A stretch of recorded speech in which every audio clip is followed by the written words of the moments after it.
اور یہ گمراہ لوگوں کا عقیدہ ہے کہ آقا کریم صلی اللہ علیہ وآلہ وسلم کے بعد حضرت علی المرتضیٰ اور دیگر اہل بیت کے علاوہ صرف 3 صحابہ کرام علیہم الرضوان ایسے تھے کہ جو مسلمان تھے، باقی تمام صحابہ کرام علیہم الرضوان معاذ اللہ ثم معاذ اللہ مرتد ہو گئے تھے، کافر ہو گئے تھے۔ اور وہ 3 صحابہ کون سے ہیں؟ ایک حضرت مقداد بن اسود، ایک حضرت ابو ذر غفاری اور ایک حضرت سلمان فارسی رضی اللہ عنہم اجمعین۔ یہ 3 صحابہ تھے جو مسلمان رہے تھے، باقی ان کے علاوہ کل صحابہ کرام علیہم الرضوان جو ہے وہ معاذ اللہ مرتد ہو گئے تھے۔ میں کہتا ہوں حضور والا، یہ بات تو عقل کے بھی خلاف ہے، اس لیے کیونکہ آقا کریم صلی اللہ تعالی علیہ وآلہ وسلم کو اللہ رب العزت نے خاتم الانبیاء بنا کے بھیجا ہے، اور حضور اکرم صلی اللہ علیہ وآلہ وسلم کے دین کو اللہ نے مکمل فرما دیا، اور قرآن میں یہ بیان فرما دیا الیوم اکملت لکم دینکم واتممت علیکم نعمتی ورضیت لکم الاسلام دینا۔ یہ آیت مبارکہ نازل فرما کر بیان فرما دیا ہے کہ ہم نے آپ کے دین کو مکمل کر دیا۔ صرف مکمل نہیں کیا بلکہ اللہ تبارک و تعالی نے اس دین اسلام کو تمام ادیان پر غالب کر دیا ہے، یعنی دین اسلام تمام دینوں میں سب سے اعلیٰ اور سب سے افضل ہے۔ تو حضور والا یہ بیان فرمائے، اگر صرف یہ بات تسلیم کر لی جائے کہ حضرت علی المرتضیٰ اور دیگر اہل بیت کے علاوہ صرف 3 صحابہ کرام مسلمان رہے تھے، باقی تمام صحابہ کرام علیہم الرضوان جو ہے وہ کافر ہو گئے تھے، تو یہ رسول اللہ کا دین تمام دینوں میں کیسے افضل ہو گیا؟ یہ دین تمام ادیان میں کیسے غالب ہو گیا؟ اگر صرف 3 صحابہ کو مسلمان مانا جائے، دین تو تب غالب ہوگا کہ جب رسول اللہ صلی اللہ علیہ وآلہ وسلم کی تبلیغ سے کثیر لوگ مسلمان ہوں، تو سمجھ آتا ہے کہ ہاں تمام دینوں میں سب سے افضل اور غالب دین اگر اللہ نے کسی کو بنایا ہے تو وہ دین اسلام ہے، محمد رسول اللہ صلی اللہ علیہ وآلہ وسلم کا دین ہے۔ اور پھر یہ کہا جاتا ہے کہ یہ تمام صحابہ کرام علیہم الرضوان جو ہے وہ منافقت کرتے تھے رسول اللہ صلی اللہ علیہ وآلہ وسلم کے سامنے، جس میں بشمولیت حضرت ابو بکر صدیق کا نام بھی لیا جاتا ہے، حضرت عمر فاروق کا نام بھی لیا جاتا ہے، حضرت عثمان غنی رضی اللہ عنہم اجمعین کا بھی نام لیا جاتا ہے، اور دیگر صحابہ کا بھی نام لیا جاتا ہے، اور کہا جاتا ہے یہ تمام کے تمام منافق تھے معاذ اللہ ثم معاذ اللہ، اور حضور کے سامنے یہ منافقت کیا کرتے تھے، اس وجہ سے انہوں نے کبھی دین نہ چھوڑا، اور جیسے ہی آقا نے پردہ فرمایا یہ تمام کے تمام مرتد ہو گئے معاذ اللہ ثم معاذ اللہ۔ میں یہ کہتا ہوں قرآن کریم فرقان حمید کی آیت کے خلاف یہ بات ہے، اس لیے کیونکہ اگر یہ صحابہ رسول اللہ کے زمانے میں منافق تھے تو اللہ رب العزت نے قرآن کریم فرقان حمید میں ارشاد فرمایا یا ایھا النبی جاہد الکفار والمنافقین واغلظ علیہم، فرمایا اے نبی کافروں اور منافقوں سے جہاد کیجئے اور ان پر سختی کیجئے۔ آقا کریم صلی اللہ علیہ وآلہ وسلم کے زمانے میں اگر یہ منافقین تھے تو رسول اللہ صلی اللہ علیہ وآلہ وسلم کو ان کے ساتھ جہاد کرنا تھا، اور حضور کو ان سے محبت نہیں نبھانی تھی بلکہ حضور کو ان پر سختی کرنی تھی اللہ کے حکم کے مطابق، کیونکہ اللہ نے تو یہ حکم دیا نا کہ یا ایھا النبی جاہد الکفار والمنافقین واغلظ علیہم، کہ آپ نے کافروں اور منافقوں سے جہاد کرنا ہے، واغلظ علیہم محبت نہیں بلکہ ان پر سختی سے پیش آنا ہے۔ تو سوال یہ ہے کہ اگر یہ صحابہ منافقین تھے تو آقا کریم صلی اللہ علیہ وآلہ وسلم نے پھر ان سے محبت کیوں کی؟ آقا کریم صلی اللہ علیہ وآلہ وسلم نے ان سے وفاداری انہوں نے حضور سے وفاداری کیوں نبھائی، اور آقا کریم صلی اللہ علیہ وآلہ وسلم نے ان کی وفاداری کو کیوں قبول فرمایا اگر یہ منافقین تھے؟ اور یاد رکھیے گا یہ کئی ایک احادیث مبارکہ میں موجود ہے کہ اللہ رب العزت نے کئی مقامات پر رسول اللہ صلی اللہ علیہ وآلہ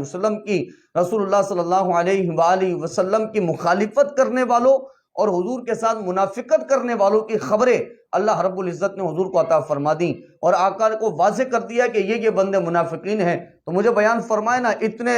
لاکھ سے اوپر صحابہ کرام علیہم الرضوان حضور کے سامنے منافقت کر رہے ہوں اور اللہ رب العزت حضور کو باخبر نہ کرے، یہ بات تو عقل میں نہیں آتی ہے۔ اللہ رب العزت نے باخبر کر دینا تھا اگر یہ تمام کے تمام حضور کے سامنے منافقت کر رہے تھے۔ تو سمجھ آ گیا قرآن کریم فرقان حمید سے کہ یہ صحابہ کرام علیہم الرضوان مسلمان تھے، منافقین نہیں تھے، اور خدا کی قسم یہ رسول اللہ صلی اللہ علیہ وآلہ وسلم کے بعد دین سے بھی نہیں پھرے، یہ دین اسلام پر قائم رہے، یہاں تک کہ دین اسلام کی جو احکامات ہیں اس کو بھی نافذ کرتے رہے۔ اور اگر آپ قرآن کریم فرقان حمید میں آیت پڑھیں ما کان اللہ لیذر المؤمنین علی ما آنتم علیہ حتی یمیز الخبیث من الطیب، اللہ رب العزت قرآن کریم فرقان حمید میں ارشاد فرما رہا ہے کہ کہ ہم نے منافقوں اور مسلمانوں کے اندر فرق بیان کر دیا ہے، ہم نے انہیں جدا جدا کر دیا ہے، کون منافق ہے اسے الگ کر دیا ہے اور کون مومنین ہیں انہیں الگ کر دیا ہے۔ تو حضور والا اگر صحابہ کرام علیہم الرضوان منافقین تھے محبوب کے زمانے میں تو اللہ رب العزت حضور کو بیان کر دیتا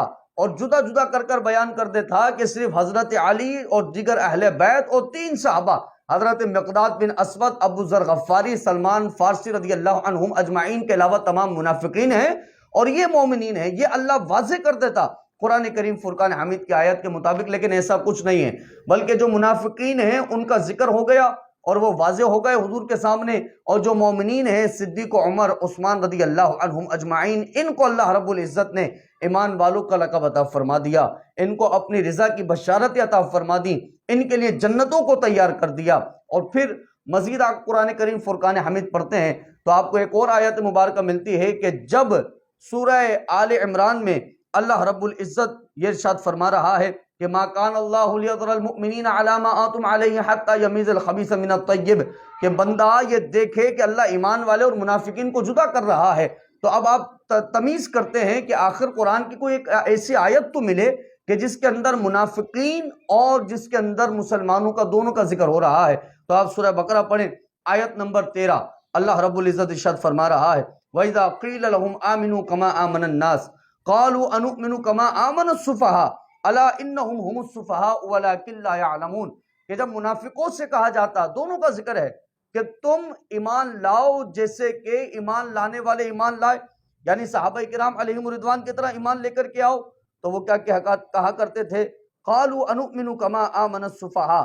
تو اب وہ کہا کرتے تھے کہ کیا ہم بے وقوفوں کی طرح ایمان لے کر آئیں؟ معاذ اللہ ثم معاذ اللہ، یعنی منافقین صحابہ کرام علیہم الرضوان کو بے وقوف کہا کرتے تھے۔ اللہ رب العزت نے ارشاد فرمایا کہ وہ بے وقوف نہیں ہیں بلکہ تم خود بے وقوف ہو اور تمہیں پتہ ہی کوئی نہیں کہ تم بے وقوف لوگ ہو۔ تو یاد رکھیے گا، علماء فرماتے ہیں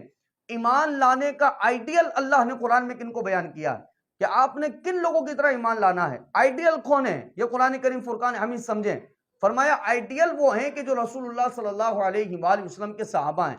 حضور صلی اللہ علیہ وآلہ وسلم کا دیدار کرنے والے، صحبتیں پانے والے، حضور سے سیکھنے والے، وہ آئیڈیل ہیں کہ آپ نے ان کی طرح ایمان لے کر آنا ہے۔ اگر انہی صحابہ کو، تمام صحابہ کو اگر کافر کہہ دیا جائے تو آئیڈیل بنانے کا کوئی مطلب ہی قرآن کریم فرقان حمید میں نہیں بنتا۔ اللہ رب العزت ایسے لوگوں کو کبھی آئیڈیل نہیں بنا سکتا کہ جن کے بارے میں اللہ کو یہ معلوم ہو کہ حضور کے بعد یہ مرتد ہو جائیں گے۔ کبھی اللہ قرآن میں یہ نہیں کہتا کہ ان لوگوں کی طرح ایمان لے کر کے آؤ۔ مجھے بتائیے، آپ زیادہ جانتے کہ رب زیادہ جانتا ہے؟ میرا رب جو ہے، جو ہو چکا ہے وہ بھی جانتا ہے، جو ہونے والا ہے وہ بھی جانتا ہے۔ تو جب رب مستقبل کا علم جانتا ہے تو اللہ رب العزت نے یہ کیوں کہا کہ صحابہ کرام علیہم الرضوان کے ایمان کی طرح ایمان لے کر آؤ؟ آپ کے قول کے مطابق کہ تمام صحابہ مرتد ہیں، تو کیا رب کو معلوم نہیں تھا کہ محمد رسول اللہ کے بعد تمام صحابہ مرتد ہو جائیں گے؟ تو مرتدین جو لوگ ہیں ان کے ایمان کی طرح اللہ رب العزت کا لوگوں کو ایمان لانے کا حکم دے گا؟ تو یہ بات عقل ہی تسلیم نہیں کرتی حضور والا۔